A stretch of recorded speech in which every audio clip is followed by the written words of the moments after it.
Welcome to my channel.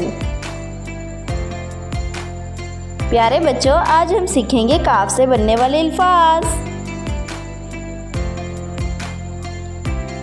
काफ से कैंची, काफ से कलम, काफ से कायदे आज़म, काफ से किला,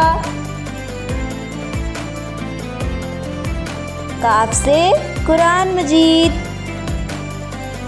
काफ से कूसो गज़ा, काफ से कैदी। Thanks for watching my videos. For more knowledgeable videos, don't forget to like, share and subscribe. Meet in next video, inshallah.